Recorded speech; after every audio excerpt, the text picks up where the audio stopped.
Viver Bem, oferecimento show de prêmios Nordestão. São muitos prêmios para você ganhar. Instituto de Radiologia, excelência em cada diagnóstico.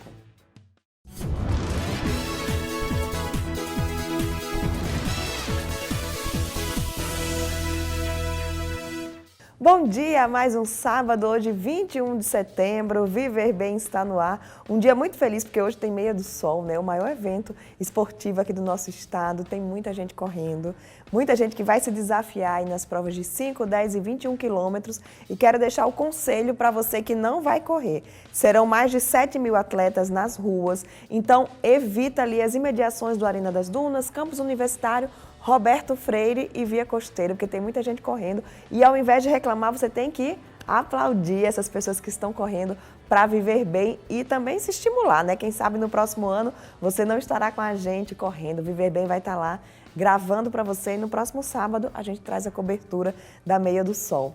No programa de hoje nós vamos falar sobre a importância do sono e como você pode conseguir conquistar essa noite de sono que é tão importante para a sua saúde. Eu vou conversar com um psiquiatra, especialista em medicina do sono, Dr. Bruno Lacerda. Vamos falar também sobre perda de memória. Nem toda perda de memória é Alzheimer. E quem vai explicar tudo para a gente é o geriatra Juliano Silveira. Além disso, como o verão se aproxima, todo mundo aí já está aí na corrida contra o tempo. Para ficar em forma, a gente vai conversar sobre harmonização corporal com a dermatologista Regina Jales. Lembrando que tem revista nova circulando pela cidade, aproveite para ler a sua. Acesse o guiaviverbem.com.br, que todo dia tem novas notícias para ajudar você a viver bem. E também siga os nossos perfis nas redes sociais. Confira as dicas do Guia Viver Bem, porque a gente está reunindo uma lista de empresas super bacana para ajudar você aí a seguir pelo caminho mais saudável da vida. Então, todo dia tem dica no Guia Viver Bem, no Instagram, @Guia Viver Bem. Tem o nosso canal no YouTube também, enfim, gente, todos os dias da semana é dia de viver bem, você pode manter aí contato direto com a gente. O programa de hoje está no ar. Vamos ficar juntos aí os próximos 30 minutos, pois eles são dedicados à sua saúde e à sua qualidade de vida.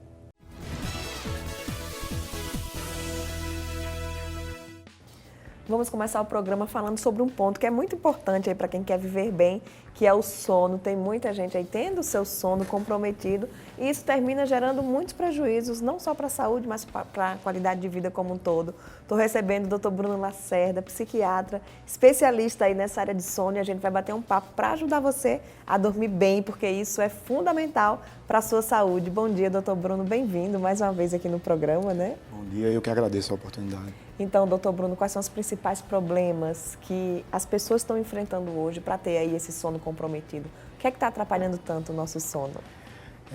Mundialmente, nós sabemos que pelo menos 45% da população do planeta apresenta uma insatisfação com o sono. Aqui no Brasil, a Organização Mundial de Saúde estima que 40% da população já apresenta algum distúrbio. E o distúrbio mais comum é a insônia, seguido da apneia obstrutiva do sono, que é um distúrbio respiratório do sono.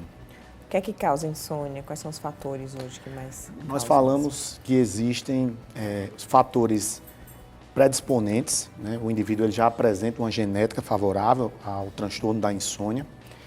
Existe o fator precipitante, né? Muitas vezes um problema financeiro, um desajuste familiar, né?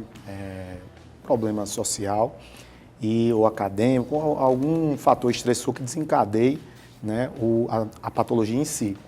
E existe também um fator perpetuante, que muitas vezes o paciente ele começa a apresentar mudanças de seu comportamento, porque se começa a não dormir bem, a gente sabe que durante o dia vai haver prejuízo. Então, muitas vezes, o indivíduo começa a fazer uso de estimulantes, à noite começa a querer fazer uso por vezes de álcool, né, de bebidas alcoólicas, de uma medicação de um amigo, e isso pode começar a gerar prejuízos, pois esse tipo de medicamento, principalmente o tarja preta ou mesmo o álcool, que são substâncias que podem causar dependência, elas geram tolerância, o cérebro se adapta com a dose, a princípio a pessoa começa a dormir e depois passa a não dormir.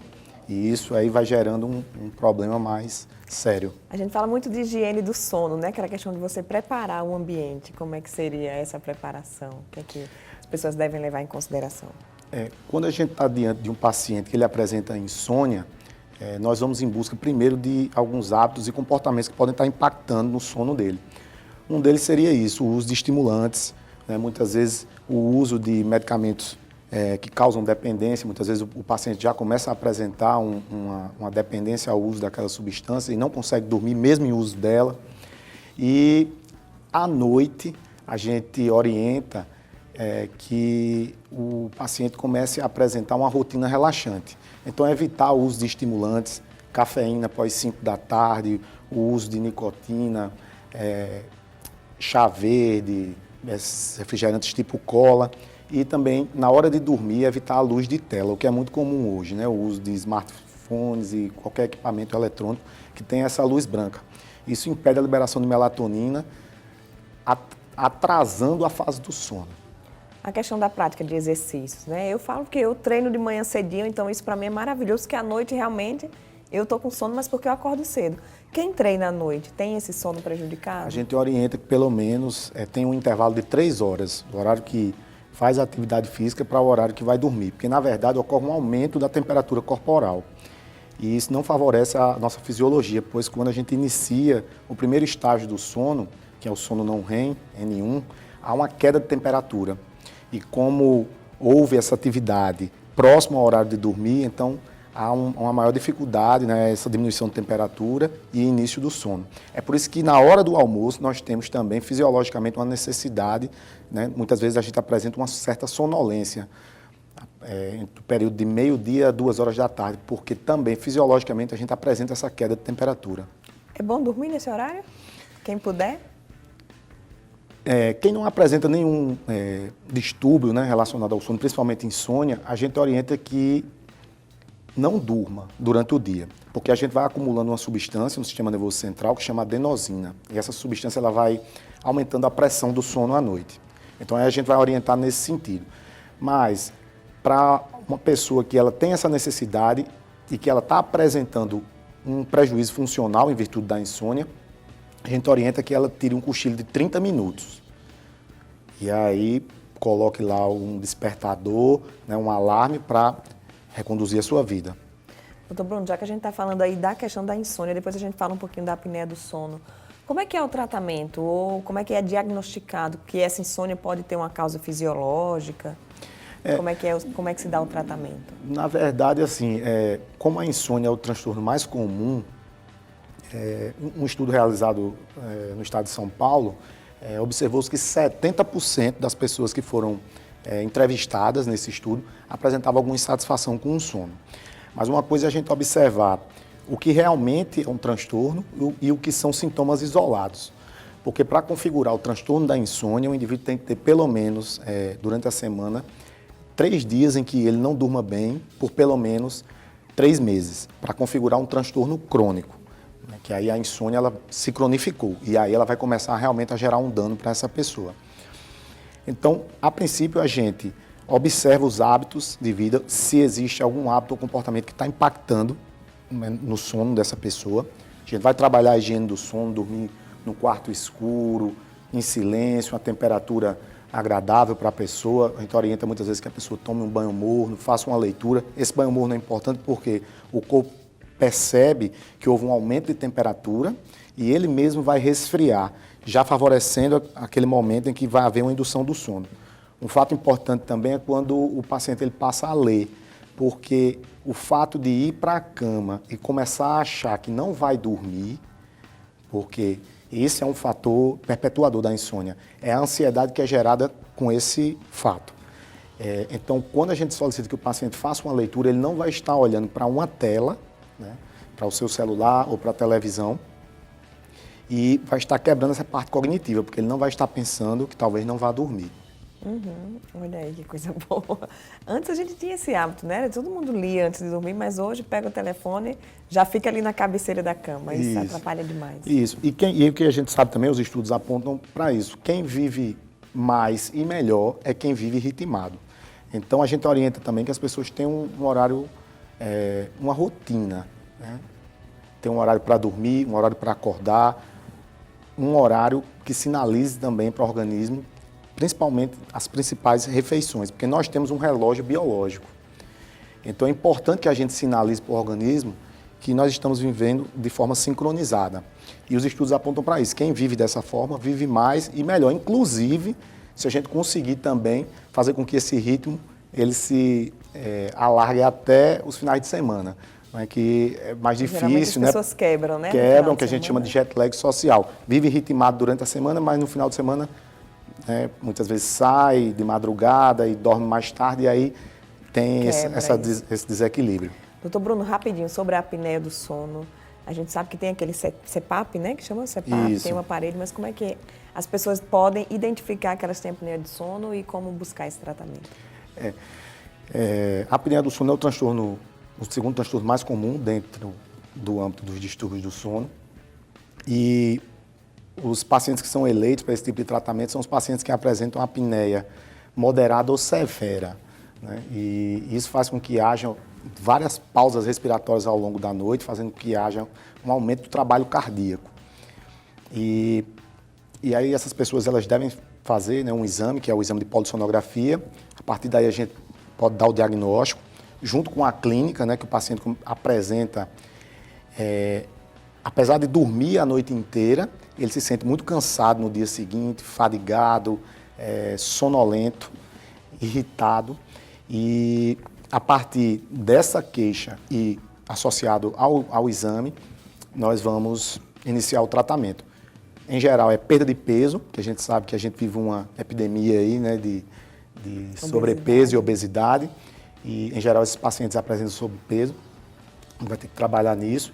E o aparelho, ele vai impedir tanto desse paciente roncar, porque já mostra que está havendo um estreitamento da via aérea, por isso que há esse ruído respiratório, quanto que haja pausas respiratórias. O aparelho ele emite um fluxo de ar positivo, impedindo que haja um colabamento da via.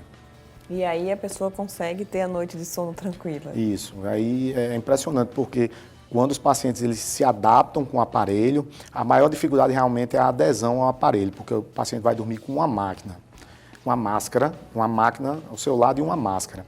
Então a dificuldade maior é nessa adesão. Mas assim que ocorre essa adesão, ele percebe como a qualidade do sono melhorou, como ele se sente revigorado. A gente sabe que à noite é importante que a gente tenha todos os estágios do sono, e em virtude dessa doença, quando o indivíduo ele aprofunda o sono, que chega num estágio que a gente chama de sono de ondas lentas, ele tem uma pausa respiratória, porque houve um relaxamento importante do corpo. Aí volta tudo de novo. E aí ele desperta e vai reiniciar. Muitas vezes ele não se dá conta, a gente chama de microdespertar. Só que ele passa a apresentar isso toda a noite. E aí no dia seguinte ele está bem cansado. Um fato curioso também é porque muitas vezes o indivíduo acha que tomando um medicamento ele vai melhorar o seu sono, porque ele está percebendo que tem alguma coisa errada, que o sono dele não repara. E aí ele começa a fazer uso de algum medicamento. Qualquer medicamento sedativo, ele vai piorar ainda mais essa condição, porque vai relaxar mais essa musculatura e aí o paciente vai apresentar mais pausas respiratórias e no dia seguinte uma maior repercussão. E o risco, né, também, que a apneia também gera risco para a saúde. Gera risco para a saúde. À noite a gente libera um hormônio, que é a leptina. Na verdade, vai se gerando uma bola de neve, porque como ele não dorme bem, ele não libera a leptina, que é um hormônio sacietogênico, então ele tem mais fome durante o dia, ele ganha mais peso, vai ter mais pausas respiratórias e aí vai havendo uma repercussão de resistência à insulina, né, diabetes mellitus tipo 2, problemas relacionados a infarto agudo do miocárdio ou mesmo algum problema relacionado a um insulto do sistema nervoso central. Então, olha aí, gente, vamos dormir bem, né, doutor Bruno? Isso mesmo. Obrigada, volte sempre aqui no nosso programa, sempre. Estamos de portas abertas. Obrigado mais uma vez. E a gente vai para um rápido intervalo, não saia daí, já já tem mais Viver Bem para você.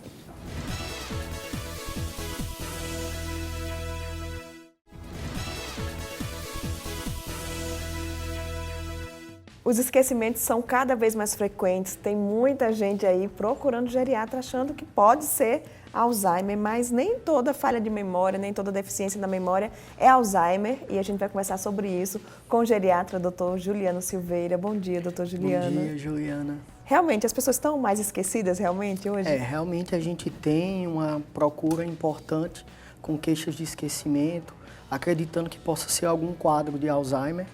Mas no meio dessas queixas existem quadros que não são Alzheimer. que são quadros o quê? De ansiedade, de depressão. Eu gosto muito de explicar porque a gente está muito exposto a várias informações, seja televisão, aparelho celular, seja o contato. E com o envelhecimento é normal que a gente diminua a capacidade de se expor a várias informações simultaneamente. Muitas vezes o paciente, ele procura o geriatra, será que eu estou esquecido? Na verdade, não é um déficit de memória, mas às vezes um déficit de atenção a multitarefas, a simultaneidade de eventos. Doutor Juliano, então quando é que a gente deve procurar um médico e quais são os sinais de que esse esquecimento é algo mais sério que precisa ser investigado? Eu acredito que toda queixa de esquecimento que esteja prejudicando o dia a dia do indivíduo deve ser procurado um especialista para avaliação. Uma queixa que tem grande impacto é quando os familiares trazem o paciente apontando as falhas de memória e o paciente não se auto-percebe. Então, a queixa referida por terceiros tem um peso importante no diagnóstico das doenças primárias, como o Alzheimer é a mais comum de todas, associadas ao envelhecimento. A autopercepção da queixa cognitiva ela é importante também, mas a gente deve estar alerta para outros distúrbios, como depressão, ansiedade, alterações do sono também é uma causa importante com impacto na memória do paciente. O que eu percebo assim de memória, eu falo por mim mesma. Eu lembro dos telefones das minhas amigas da escola, que faz 30 anos que eu terminei a escola, mas não lembro o celular do meu marido porque eu só faço digitar o nome e ligo. Essa questão de você tirar da sua cabeça e colocar numa máquina também termina depreciando a memória, né? Sim, a gente fica sem usar e aí já viu. Sim, sem dúvida. Com o advento da tecnologia, a gente está terceirizando funções que a gente fazia, como decorar o telefone de casa, dos principais amigos, da família. Os telefones antigos, que a gente tem o hábito, já memorizou, fica num tipo de memória que a gente chama de cristalina, uma memória sedimentada, como as histórias do passado, da infância. Hoje em dia, terceirizar a função para o celular nos tirou um pouco essa habilidade de memorização de telefones. Como é que a gente deve trabalhar esse aspecto? É se expor a outras experiências. Eu falo muito para os idosos, não adianta o indivíduo fazer um caça-palavra apenas, achando que aquilo é suficiente. Deve-se haver outras exposições atuais, utilizando até tecnologia, como o uso de redes sociais, uso da informática, uso de aplicativos no dia a dia. Se expor à tecnologia, vai ter também um ganho positivo em relação à memória. E quando é Alzheimer? Como é que é feito esse diagnóstico? O diagnóstico de Alzheimer ele é um diagnóstico de exclusão. Não há um exame específico que a gente utilize. Existem alguns tipos de dosagens laboratoriais em pesquisas, não é uma coisa do dia a dia. É um diagnóstico de exclusão, no qual nós fazemos um rastreio cognitivo, através da queixa do paciente, com a queixa do familiar. Exames de imagem ajudam, como a tomografia, a ressonância, e outros exames, como tireoide, é uma causa de alteração de memória, de esquecimento, anemias, problemas renais. Então, o diagnóstico de Alzheimer é feito por exclusão de outras doenças. E o esquecimento do Alzheimer é diferente, né, doutor Juliano, das memórias mais recentes? Perfeito. As principais falhas de memória no Alzheimer é da memória recente. Aquelas histórias da infância, as vivências de escola, as experiências, elas estão muito bem sedimentadas e possivelmente serão as últimas a serem perdidas. Fatos atuais são de difícil memorização e isso acaba gerando até conflitos no dia a dia, porque o paciente muitas vezes diz que pagou uma conta e não pagou, que fez uma refeição e não fez, e muito disso causa sofrimento ao paciente e à família. Então é para fatos recentes que o Alzheimer se pronuncia bastante. E há uma curiosidade, tem casos sim de Alzheimer que muitas vezes não interferem diretamente na memória, mas podem vir com a forma comportamental. Mudanças de hábitos, pessoas que eram mais inibidas se desinibem, mudanças de comportamento fora do padrão de vida daquele indivíduo. E como é que é o tratamento? Olha, a gente dispõe, o tratamento ele tem dois grandes braços terapêuticos, a não farmacológica e o braço farmacológico. No braço não farmacológico é de muita importância o engajamento de vários membros de equipe multidisciplinar, seja o fisioterapeuta, psicólogo, educador físico, nutricionista, que trabalhe não só o paciente, mas a família. No ramo farmacológico a gente tem medicamentos que tem dois papéis, de estimular mais o cérebro, aumentando substâncias que conduzem a informação e de retardar, alentecer o processo de morte dos neurônios. Doutor Juliano, a gente sabe que o Alzheimer já vem na idade mais avançada, um pouco mais avançada, mas a perda de memória a gente vê cada vez pessoas mais jovens. A gente deve procurar um geriatra nesse momento, a partir de que idade, como ir prevenir, né? E tentar resolver esse problema que faz parte da rotina. Entendo. Legalmente, no Brasil, idoso, 60 anos de idade. Em outros países, 65 anos de idade. Eu brinco muito, eu já tive pacientes com 34, 35 anos de idade que me procuraram com queixa de memória. O geriatra é um clínico com a formação em geriatria que ele está apto a atender uma faixa de vida desde os 18 anos até os últimos dias de vida. Como dito, se o indivíduo ele não chegou aos 60, mas ele está tendo uma queda de rendimento, é passível de ser avaliado por um geriatra, sem dúvida. Tratando-se de uma condição que vai além do âmbito da geriatria, como a neurologia, a psiquiatria, há-se um casamento com outras equipes que possam vir a dar seguimento ao indivíduo. Olha aí, então, sem preconceito. Pode ir, jovem, pode ir ao geriatra. Pode sim, sem dúvida. Doutor Juliano, muito obrigada. Viver Bem está sempre de portas abertas, né? Para esclarecer nossos telespectadores, que a gente quer que todo mundo viva muito bem aí, passar dos 100, com muita saúde. Tá certo, obrigado pelo convite. Obrigada. E a gente vai para um rápido intervalo, não sai daí, já já tem mais Viver Bem para você. –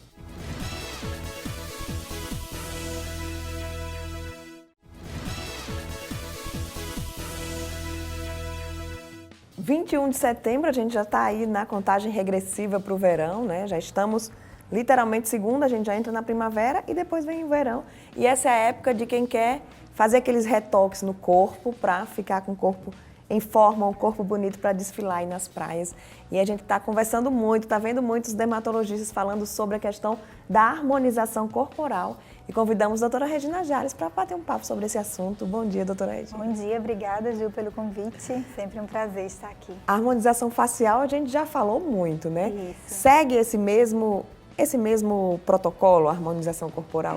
Vocês fazem aquela avaliação geral e vê o que é que precisa? Exatamente. Então, a gente achou o termo harmonização facial, né, que a gente faz através de MD Codes, que é com ácido hialurônico, também usando toxina botulínica para ter um resultado mais completo, já está meio que muito conhecido, as pessoas já procuram por isso, a procura começa cedo, a gente sabe quanto antes vocês começam a procurar o dermatologista, melhor vai ser o envelhecimento da pessoa, né? E aí surgiu também a ideia do termo harmonização corporal, porque a gente fala hoje que o corpo é o novo rosto. Acho que o rosto o pessoal já se cuida, a partir dos 25, 30 anos, as pessoas já estão indo realmente à procura do dermatologista para ter essa positive aging, que é o envelhecimento positivo, mas aí e o corpo, né? Então, essa época do ano, que é uma época que já começa a procura, pensando aí em dezembro, em janeiro, esse tratamento, né, essa forma de levar o tratamento do corpo, que é a harmonização corporal, está super em alta.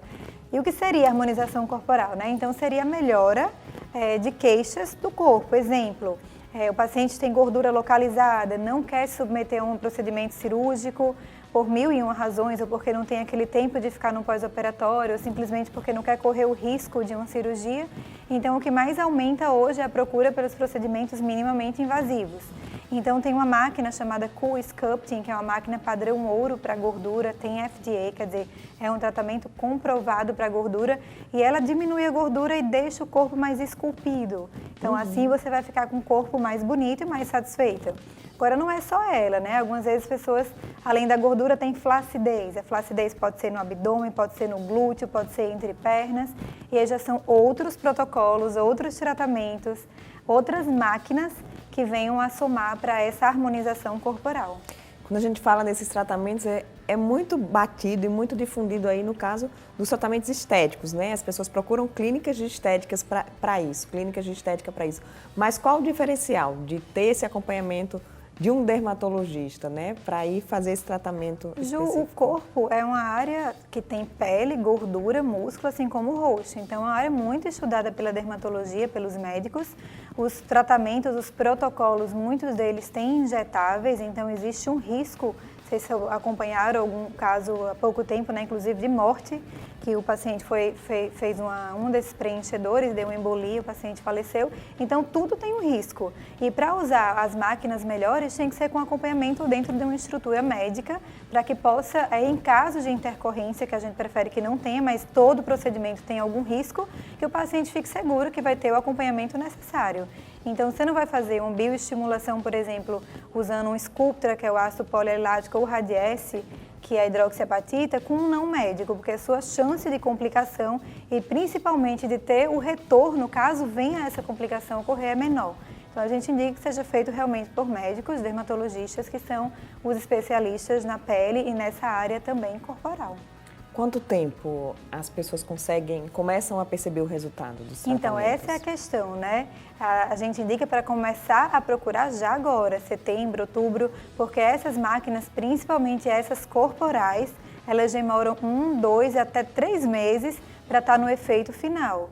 Então, se o paciente quer uma melhora agora para o verão que vem, dezembro, janeiro, a hora de começar a procurar é agora. Até para ser feita essa avaliação 360 graus, então a gente faz junto com a nossa fisioterapeuta, o paciente fica de frente para o espelho e vai mostrar tudo para a gente que incomoda ele.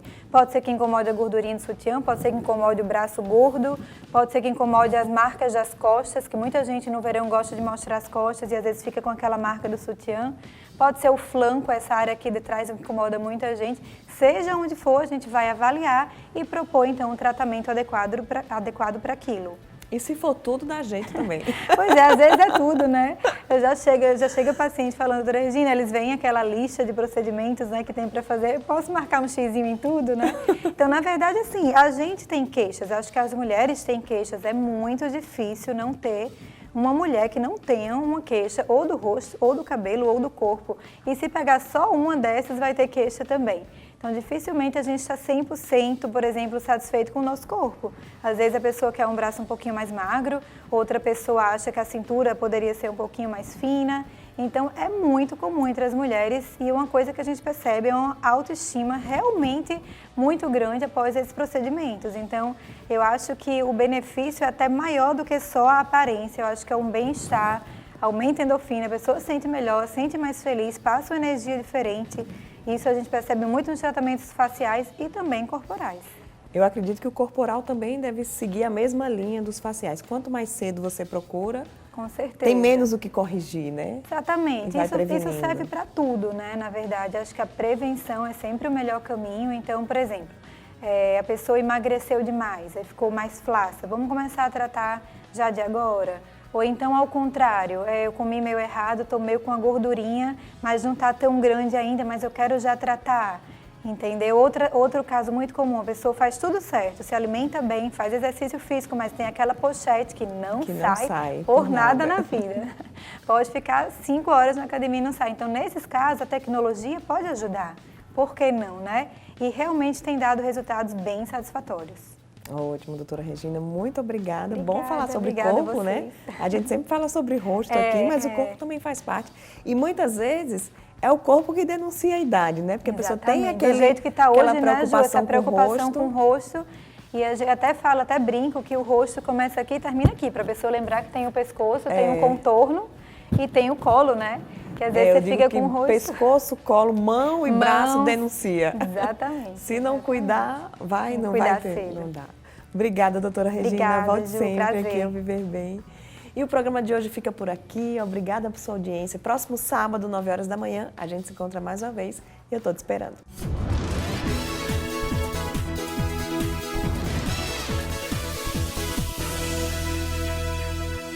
Viver Bem, oferecimento show de prêmios Nordestão. São muitos prêmios para você ganhar. Instituto de Radiologia, excelência em cada diagnóstico.